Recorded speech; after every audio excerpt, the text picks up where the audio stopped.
Et ensuite donc j'ai été emmenée en salle préopératoire, donc salle avant, où j'ai rencontré l'anesthésiste de nouveau, et effectivement c'était pas l'anesthésiste que j'avais vu une semaine avant, mais un autre anesthésiste, le confrère, qui était au prime abord très gentil et qui m'a dit que enfin, quand il a vu que j'avais une anesthésie générale, il m'a dit mais pourquoi vous avez une anesthésie générale pour cette opération. Je lui ai expliqué que bah, c'était ce qu'on avait convenu avec l'anesthésiste, et il m'a dit oui non mais moi je fais pas ça pour une opération comme celle-ci, c'est trop lourd de faire une anesthésie générale pour ça, vous verrez ça va bien se passer avec une anesthésie locale. Et moi j'étais un peu... il m'a un peu surprise honnêtement, j'étais un peu désemparée, j'étais toute seule avec lui et une personne qui était, je pense, j'ai compris après pendant l'opération, c'était un stagiaire, donc c'était un jeune garçon qui franchement avait l'air d'un pré-ado physiquement, après il était sûrement plus âgé que ça, mais je me sentais assez mal d'être nue à côté de cette personne, à essayer de discuter, d'argumenter avec l'anesthésiste. Et en fait j'avais pas envie d'argumenter parce que pour moi l'argumentation j'avais déjà eu une semaine avant avec le précédent anesthésiste, donc pour moi c'était plié quoi, c'était une anesthésie générale et c'est tout quoi. Et en fait non, il a pas voulu me faire une anesthésie générale, du coup j'ai commencé à être hyper stressée. Il m'a dit, il a essayé de me dire que ça allait bien se passer, qu'il allait me faire une péridurale plus une anesthésie locale pour les bras. Et j'étais pas du tout préparée à ça, j'étais paniquée. Là j'ai eu un moment d'hésitation, je me suis dit qu'est-ce que je fais, est-ce que je sors et je vais appeler ma mère. Franchement à ce moment-là j'étais comme une gamine de 7 ans quoi. J'étais flippée et j'avais juste envie d'appeler ma mère à l'aide, elle était dans la salle d'à côté. Et je me suis dit oui mais si j'y vais, ma mère va décider qu'on fait pas l'opération. Parce que ma mère est un peu du genre à impulsive, et si ça se passe mal, et ben elle avait tellement peur pour moi, vous voyez je suis son bébé, enfin vous comprenez si vous êtes maman je pense, moi je suis pas maman mais bon j'arrive à imaginer. Bref si ça se passait pas bien, je sais qu'elle m'aurait ramenée à la maison et je voulais vraiment faire cette opération. Du coup bah, j'ai accepté, enfin disons que j'ai pas vraiment le choix, et j'étais stressée, j'étais tellement stressée que je tremblais. Je tremblais vraiment beaucoup quoi, j'étais vraiment, je tremblais comme ça, je voyais mes mains trembler, je voyais mes jambes trembler, j'essayais de me tenir. Et il m'a demandé de m'asseoir pour pouvoir faire la péridurale. Et il m'a dit mais arrêtez de se trembler mademoiselle, ne stressez pas comme ça, ce n'est pas grave, ça va bien se passer. Et il n'arrivait pas à me faire la péridurale, donc il n'arrivait pas parce que je bougeais. Il m'a dit écoutez mademoiselle, faut pas bouger parce que dans la colonne vertébrale que je pique, c'est la moelle épinière, vous pourriez être paralysée si vous bougez, donc ne bougez pas. Et donc il m'a fait encore plus peur évidemment en me disant ça. Il m'a fait cette péridurale, donc il m'a piqué, j'ai sursauté. Ça m'a fait très mal. Je pense que toutes les personnes qui ont une péridurale savent que c'est une douleur pas très agréable. Après, rien de dramatique, il faut juste être au courant. Moi je ne le savais pas puisque je ne m'étais pas du tout préparée à avoir une péridurale. Je ne savais pas que ça faisait mal, je n'en savais rien, j'ai jamais eu d'enfant, j'ai jamais eu d'accouchement, donc je n'avais pas eu de péridurale de ma vie. Je m'étais pas préparée à ça, j'avais pas discuté avec l'anesthésiste pour ça, donc voilà.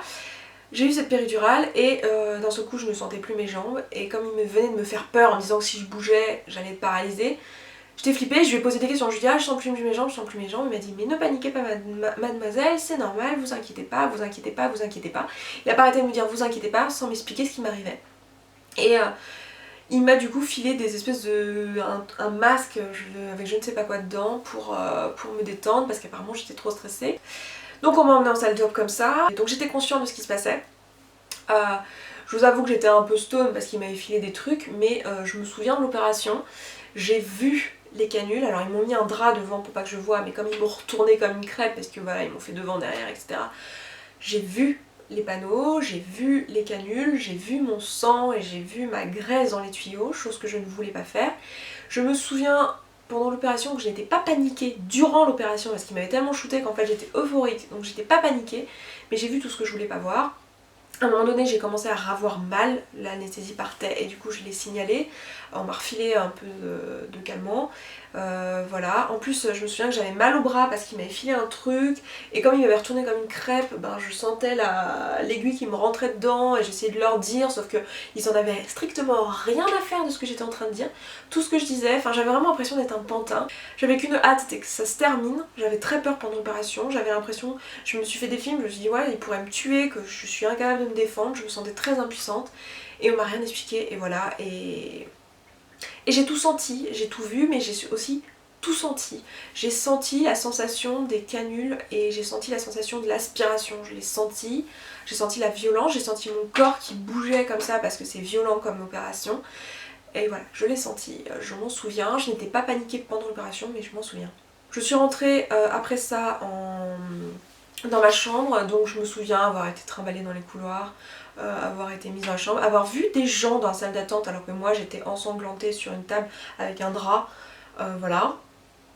Ils m'ont mis ce panty, j'ai vu mon corps, je me souviens qu'ils m'ont soulevée, j'ai vu mon corps que je reconnaissais pas parce qu'il était... je sais pas, je me souviens de ne pas avoir reconnu mon corps quoi, je me suis vue, on m'a mis ce panty, on m'a mis dans ma chambre et voilà. Et je me suis plus ou moins, j'ai repris mes esprits quelques heures après puisque je me souviens avoir repris mes esprits alors que ma mère était à côté de moi et qu'elle regardait sur ma télé les infos et que c'était... qui parlait de l'anniversaire des tours jumelles, etc. Donc voilà, ça parlait de ça. Donc bref, j'ai raconté à ma mère ce qui s'était passé, je lui ai dit que j'avais pas eu l'anesthésie générale que j'avais demandé. Elle m'a dit que oui, on était venu la prévenir, qu'en fait il y avait eu une contre-indication sur mes analyses médicales et que du coup ils avaient pas pu me faire l'anesthésie générale, mais que du coup ils avaient opté pour l'anesthésie locale et péridurale avec mon accord, et c'était ça que ça a été ma mère.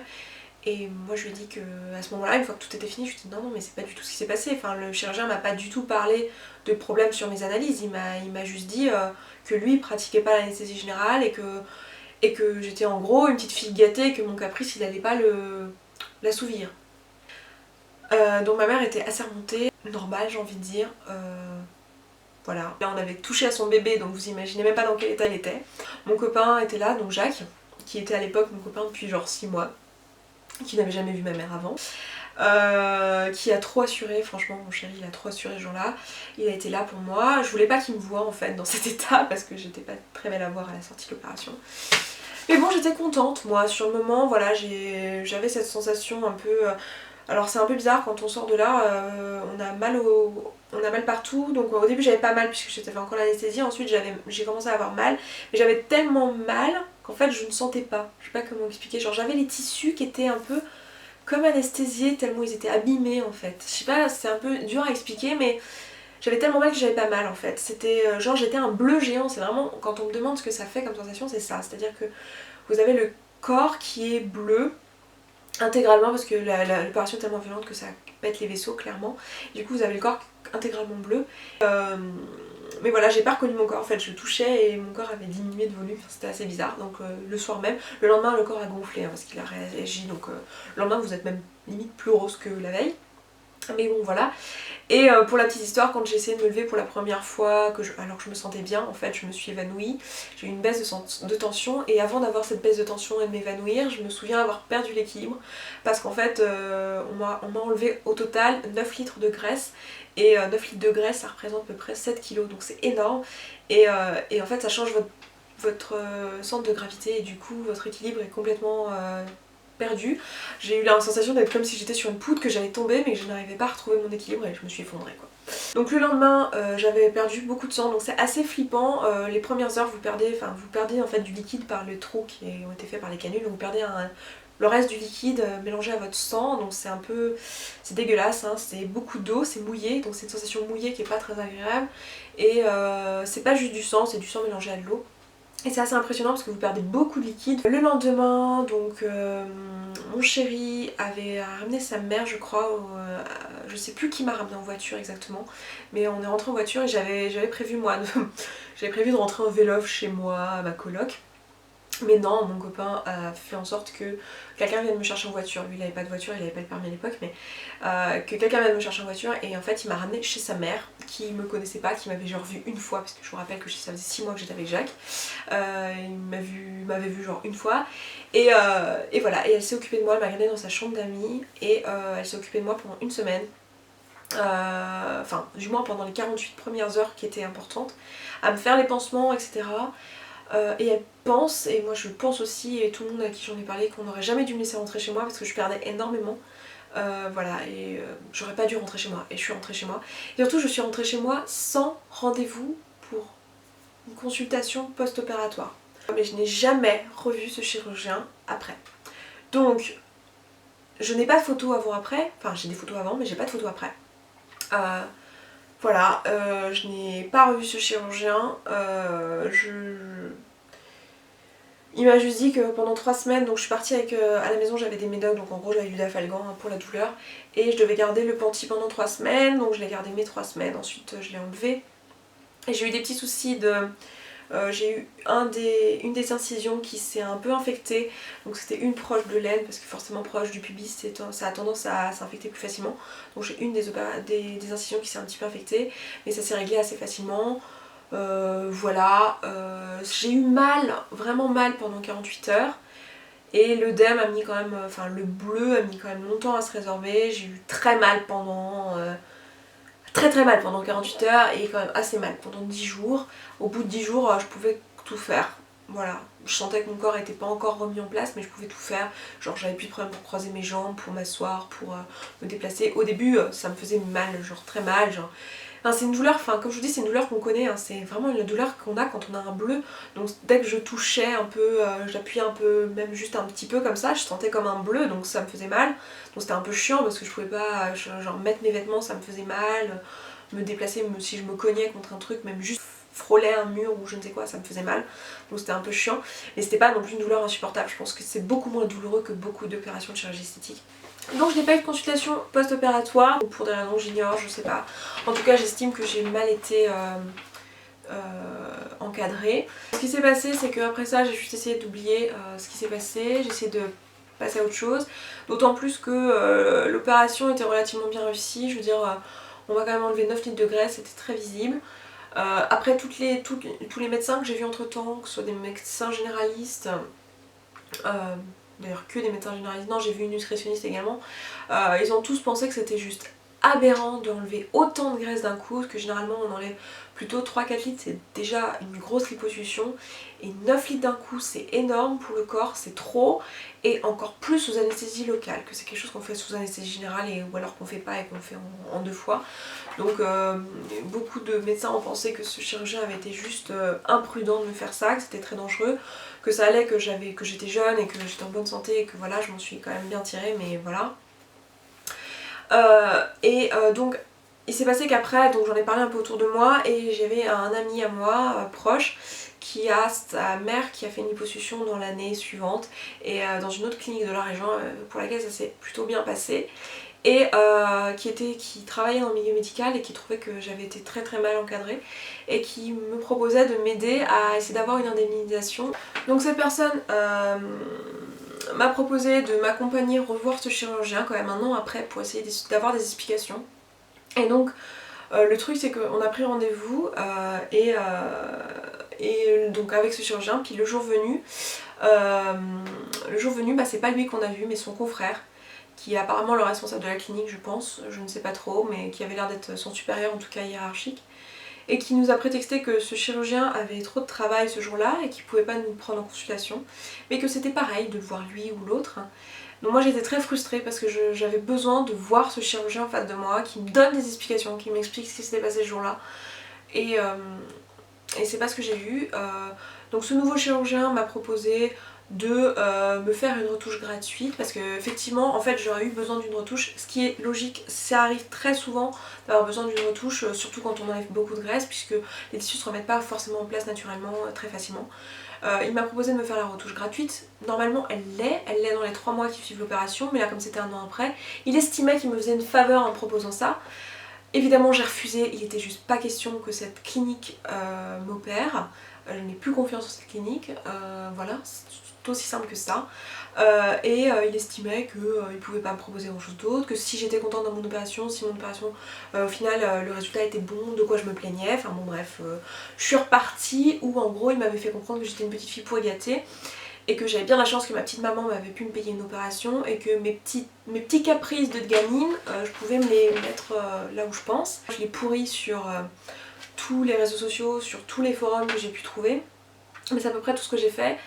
Il s'est passé qu'après j'ai juste eu envie de passer à autre chose parce que j'avais quand même pas mal pleuré à cause de cette opération. J'ai essayé d'oublier le jour de l'opération et c'est vrai qu'avec le temps j'ai tendance à quand même plus oublier ce que j'ai ressenti, même s'il y a des choses que j'oublierai pas, hein, voilà. Bref, cauchemardesque, mais je suis contente et je suis contente d'autant plus que je peux vous dire que 7 ans après, je n'ai pas repris dans les zones, c'est-à-dire que l'avantage de cette lipo c'est que, alors sur la zone à traiter, c'est-à-dire que la vraie zone où j'avais besoin d'une liposuction c'était le ventre où j'avais vraiment de la graisse mal placée, même si en fait ils m'en ont enlevé partout parce que j'étais grosse de partout, mais ça a rien changé, le fait, ça a pas remplacé un régime, comme j'ai pas perdu de poids entre temps, et bien je n'ai pas perdu une graisse ailleurs vraiment, même si sur le moment oui, je veux dire ma silhouette n'a pas changé ailleurs, c'est surtout le ventre et un petit peu l'intérieur des genoux, c'est vrai que c'est plus joli maintenant, ça m'a redressé un petit peu les jambes. Mais ce qu'il y a surtout c'est que maintenant quand je prends du poids ou quand je perds du poids, je le prends ou je le perds de manière harmonieuse, c'est à dire qu'avant je perdais du poids genre dans le visage, dans les seins et dans les bras, et quand je reprenais tout sur la bouée de sauvetage quoi, je reprenais tout dans le ventre et un peu dans les fesses. Donc voilà, donc maintenant c'est plus le cas. Donc c'est quand même quelque chose, c'est un super point. 7 ans après, la graisse n'est pas revenue dans ces zones-là et elle reviendra pas pour la raison que je vous expliquais puisqu'on a enlevé les cellules de graisse. Donc oui, maintenant je reste une jeune femme ronde, mais je suis une jeune femme avec un corps harmonieux et c'est ce qu'il faut retenir et c'est ce qu'il faut comprendre avec la liposuction, c'est ça que ça vous apporte. Ça vous apportera pas un corps plus mince mais un corps plus harmonieux. Et si vous avez compris ça, c'est bon. Mais si vous n'avez pas compris, bah mettez-le vous en tête. Ce n'est pas, si vous avez un problème de poids, faites un régime et perdez du poids. Ce n'est pas, la liposuction, c'est pas un truc miracle. J'entends souvent des gens dire mais ah oui tiens t'avais pas envie de faire un régime, du coup t'as fait une lipo. Pas du tout. Si vous faites ça, ça marchera pas tout simplement. Vous pouvez le faire. Certes, ça vous enlèvera de la graisse, mais ça changera rien au fait que vous avez encore des cellules adipeuses qui vont grossir et voilà, ça va pas vous rétablir votre silhouette au point de vous faire mince quoi, c'est sûr et certain que non, parce qu'on peut pas enlever toute la graisse, on vous laisse forcément une certaine quantité de tissu adipeux sur le corps et voilà, c'est pas fait pour ça quoi, tout simplement. Juste aussi une chose, si vous voulez faire une liposuction parce que vous avez une culotte de cheval, pensez que la culotte de cheval, il y a deux choses, il y a la graisse, mais il y a aussi votre morphologie en termes d'ossature. Et si vous avez déjà des hanches larges, beaucoup de femmes qui ont une culotte de cheval prononcée ont en fait les os quasiment en dessous leur peau et n'ont pas de graisse à cet endroit-là. Et dans ce cas-là, une liposuction n'arrangera pas votre problème. Et dites-vous que la liposuction ne changera pas votre morphologie. Et il faut que votre chirurgien, si c'est un bon chirurgien, il vous mettra en garde là-dessus. C'est sûr que si vous avez une grosse culotte de cheval, enlever de la graisse permettra de réduire cet effet, mais c'est aussi une histoire de ossature et donc vous ne pourrez pas éradiquer complètement le problème. Donc je vous le dis pour pas que vous soyez déçus et que voilà, de toute façon vous n'avez qu'à regarder des photos avant-après sur internet et vous en trouverez. Donc voilà, j'espère que j'ai été relativement complète. Tout ce que je peux vous conseiller, c'est de voir beaucoup de chirurgiens, de demander beaucoup d'avis, de faire beaucoup de devis, de pas vous attendre à des miracles. C'est juste une super opération, je vous la recommande, je trouve que moi ça m'a changé la vie. Oui, donc je pense à l'avenir certainement me faire une retouche parce que l'intérieur de mes cuisses effectivement n'est pas tout à fait sans vague, même si c'est pas dramatique. J'aimerais le faire, simplement vous avez compris, j'avais besoin psychologiquement de me faire à l'idée et je ne voulais pas le faire dans cette clinique. Et donc si vous avez des conseils à me donner, si vous avez fait une liposuction, si vous en êtes satisfaite, si vous avez un bon chirurgien, je suis preneuse d'adresse, hein, même c'est partout en France, je m'en fiche, je serais prête à me déplacer pour aller dans une bonne clinique. Si vous avez des conseils à me donner, n'hésitez pas à me les donner. Et voilà, et en ce qui concerne les cicatrices, même 7 ans après, j'ai encore des tout petites cicatrices, mais ça c'est parce que je marque beaucoup, donc je vous ferai une image, je sais pas si je ferai sous photo ou sous forme de vidéo pour vous montrer l'allure de mes cicatrices. Donc elles sont quasiment toutes parties, celle qui me reste c'est sur le ventre et un petit peu à l'intérieur des cuisses parce que ce sont les endroits où la peau est la plus fine et marque le plus, mais elles sont très discrètes sincèrement, si on ne sait pas on les voit pas, mais elles sont encore là. Donc voilà, moi j'ai marqué, alors vous verrez sur beaucoup de sites internet que les cicatrices partent complètement, qu'elles sont invisibles etc. Moi elles l'ont pas été, je m'attendais à ce que ça le soit mais ça l'a pas été. Donc je sais pas si c'est juste moi qui marque ou si c'est que j'ai été mal soignée ensuite puisque j'ai eu personne pour me faire mes pansements, j'ai pas eu de traitement post-opératoire, vraiment je me suis démerdée toute seule, donc c'est peut-être aussi ça. Donc je vous laisse là, j'espère que ça aura été aussi complet que possible, ce sera pas été trop long, mais il y avait vraiment beaucoup de choses à dire. Donc j'espère que cette vidéo vous aura plu, n'hésitez pas à commenter. Et voilà, je m'arrête là, je vous dis à très vite dans une prochaine vidéo et puis en attendant prenez soin de vous les filles, bye.